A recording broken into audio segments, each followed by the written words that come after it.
Xin chào các bạn đang theo dõi chương trình chứng khoán không ngắn được thực hiện bởi công ty chứng khoán Tài Chi. Hôm nay chúng ta sẽ mời đến trường quay anh Nguyễn Duy Thành là trưởng phòng phân tích của công ty chứng khoán Tài Chi. Xin chào anh ạ. Xin chào các bạn. Vâng, như thường lệ thì chúng ta sẽ tiếp tục tìm hiểu một mã chứng khoán thuộc rổ cổ phiếu VN30 và hôm nay thì anh Thành sẽ mang đến cho chúng ta mã cổ phiếu GVR, cũng là một trong 3 mã cổ phiếu mới được quay lại rổ chỉ số VN30 trong thời gian gần đây. Và xin mời anh Thành hãy chia sẻ với các vị khán giả về mã chứng khoán này ạ. Chào tất cả các bạn. Cổ phiếu GVR là cổ phiếu mới được vào rổ VN30. Đây có lẽ cũng là một trong những cổ phiếu mà đặc biệt nhất trong rổ, vì nguyên nhân về cái tỷ lệ sở hữu của cổ phiếu này. Như ở đây các bạn có thể thấy là tỷ lệ sở hữu hiện tại của GVR là đến 96,77%, hiện tại vẫn đang quản lý bởi Ủy ban Quản lý vốn nhà nước. Còn lại là những người liên quan, chủ yếu là ban lãnh đạo.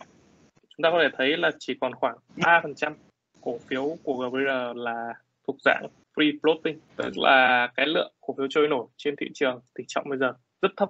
Tuy nhiên thì giao dịch của cổ phiếu GVR dạo gần đây thì rất là sôi động, và điều đấy giúp cái khối lượng giao dịch và thanh khoản của cổ phiếu đạt đủ để cổ phiếu được lọc vào rổ VN30 trong đợt review vừa rồi. Lãnh đạo của công ty là bác Trần Ngọc Thuận, hiện đang là chủ tịch hội đồng quản trị.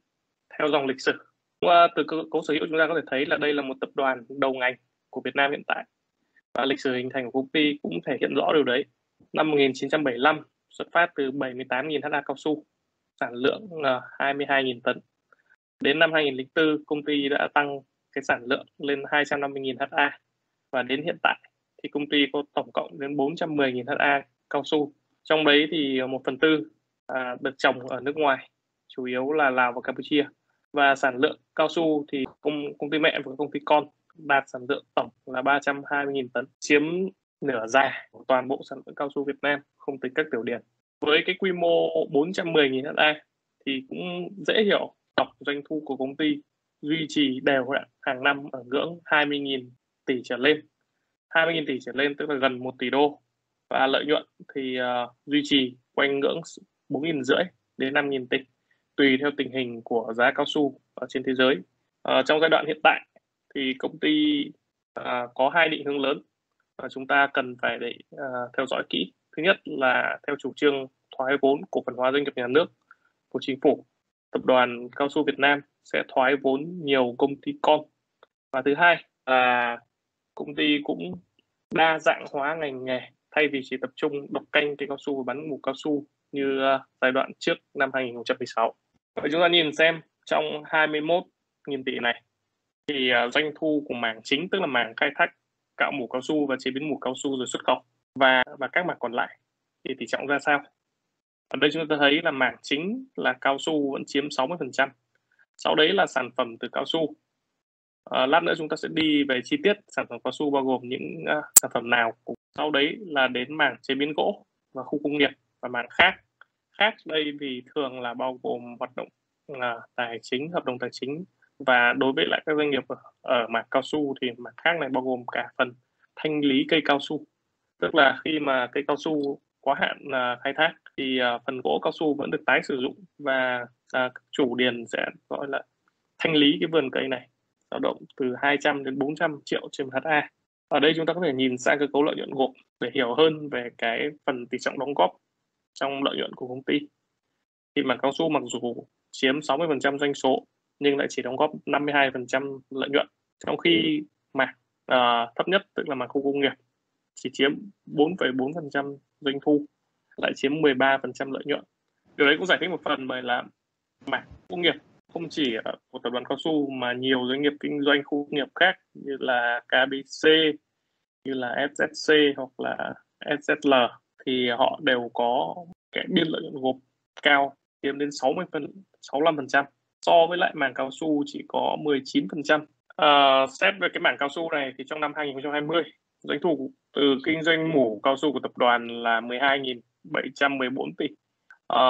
Cái doanh thu này đã giảm nhẹ so với năm 2019 do tình hình tiêu thụ cả thế giới suy giảm theo dịch Covid cũng như là khủng hoảng thiếu chip trong giai đoạn vừa rồi. Thì những ngành chủ chốt như là ngành ô tô họ cũng giảm sản lượng. Ngoài ra thì trong đầu năm 2021 nửa đầu năm thì doanh thu từ kinh doanh mủ cao su đã đạt là 6.014 tỷ, tăng 98% so với lại kỳ năm trước. Xem xét đến diện tích trồng cao su thì chúng ta sẽ thấy là diện tích trồng cao su hiện tại của tập đoàn sau con số kỷ lục là 410.000 ha thì đã giảm xuống còn 402.650 ha. Từ cái diện tích này thì tập đoàn khai thác được là 369.731 tấn mủ cao su, sản lượng tăng nhẹ so với lại năm 2019. Trong cái diện tích trồng cao su này thì chúng ta sẽ chia ra làm 3 nhóm. Nhóm thứ nhất là nhóm vườn cây đang khai thác được, nhóm thứ hai là vườn cây đang tái canh và nhóm thứ ba là vườn kiến thiết cơ bản. Kiến thiết cơ bản tức là cây cao su đang trồng từ 2 đến 7 năm đấy. Rồi sau đấy thì mới đủ tuổi để khai thác. Hiện tại thì với cái diện tích như thế này và sản lượng như thế này thì tập đoàn Quân là sẽ có 55 nhà máy chế biến với tổng công suất thiết kế là 500.000 tấn một năm mỗi nhà máy. Với cái tỷ trọng cao nhất trong cả doanh thu và lợi nhuận của mảng cao su thì đây vẫn là mảng cốt lõi của tập đoàn trong giai đoạn 2020 đến 2025. Tiếp đến chúng ta đến với mảng chiếm tỷ trọng doanh thu lớn thứ hai là mảng sản phẩm từ cao su hay còn gọi là sản phẩm công nghiệp. Hiện tại cả tập đoàn thì có 5 công ty sản xuất về sản phẩm công nghiệp. Trong đấy thì năm 2020 thì tập đoàn sản xuất được 2,44 tỷ chiếc găng cao su và chiếm 30% nguồn cung trong nước, xuất sang được 40 quốc gia trên thế giới. Nhóm này, nhóm sản phẩm về cao su này thì nhờ có cái sản phẩm găng tay trong năm ngoái mà tỷ trọng sản phẩm từ cao su chiếm đến 10,3%, đem lại lợi nhuận gộp là 899 tỷ và tính năm 2020 có thể được coi là năm bản lề của sản phẩm từ cao su. Tính đến hiện tại nửa đầu năm 2021 thì doanh thu của nhóm này cũng đã chiếm đến 1.681 tỷ, tính ra là tương đương với lại 70 gần 80% so với lại tổng giá trị doanh thu của năm ngoái, và riêng lợi nhuận thì đã đạt 827 tỷ, gần bằng lợi nhuận của cả năm trước. Và đây có lẽ cũng là một mảng mà tiềm năng đối với tập đoàn. Tiếp đến thì chúng ta đến với mảng gỗ. Thực sự là một doanh nghiệp, một tập đoàn đầu ngành nên là có đến 4 mảng quan trọng. Nên phân tích doanh nghiệp này cũng đòi hỏi nhiều calo. Quy mô của ngành gỗ là một ngành lớn của Việt Nam. Hiện tại thì đang vươn đến kim ngạch xuất khẩu là 16 tỷ đô. Đấy cũng là kỳ vọng của cả doanh nghiệp và của cả nhà nước. Từ vai trò là tập đoàn cao su cũng là một đơn vị có lợi thế trong ngành khi chủ động được nguồn cung nguyên liệu, thì doanh thu năm 2020 của tập đoàn đến từ ngành gỗ cũng hơn 3.000 tỷ, và hiện tại đến nửa đầu năm 2021 thì doanh thu cũng đã tăng trưởng lên đến 1.967 tỷ đồng. Tập đoàn hiện tại thì có 18 nhà máy sản xuất gỗ, chia làm 2 cụm là cụm sơ chế và cụm tinh chế. Sơ chế tức là làm gỗ nguyên liệu, ghép tấm, còn tinh chế tức là làm ra những cái sản phẩm đầu ra của gỗ như là nội thất. Với cái tỷ trọng là đến 14 trên 18 nhà máy là sơ chế thì cũng dễ hiểu tại sao mà cái tỷ trọng lợi nhuận trên doanh thu của mảng gỗ trong tập đoàn thì khá thấp. Hiện tại trong nửa đầu năm 2020, khi mà giá gỗ ở trên thế giới tăng cao như là nguyên vật liệu xây dựng bị thiếu hụt thì biên lãi của tập đoàn cũng đã tăng trưởng lại so với ngưỡng hơn 10% của năm ngoái, lên đến ngưỡng 15%. Tuy nhiên thì khó có thể kỳ vọng cái biên lợi nhuận này được duy trì đến nửa cuối năm nếu giá vận chuyển tiếp tục duy trì cao ở mức cao như hiện tại, và giá gỗ thế giới hiện tại cũng đã suy giảm rất mạnh sau đà tăng của sự thiếu hụt đầu năm. Tiếp đến chúng ta đến với mảng hot nhất của tập đoàn hiện tại, có lẽ là cũng là một mảng mà rất nhiều nhà đầu tư để ý từ năm 2020 đổ lại đây. Có rất nhiều doanh nghiệp ở trong bảng này thì thuộc vào top cổ phiếu tăng giá trên thị trường. Ở đây chúng ta có thể để ý là rất nhiều khu công nghiệp được chuyển đổi sang từ đất cao su, và với một tập đoàn nắm nhiều công ty ngon trong ngành với 11 công ty hoạt động trong lĩnh vực hạ tầng công nghiệp, bao gồm những cái tên nổi tiếng như là Cao su Phước Hòa, Lục Phú hay là Nam Tuấn Yên.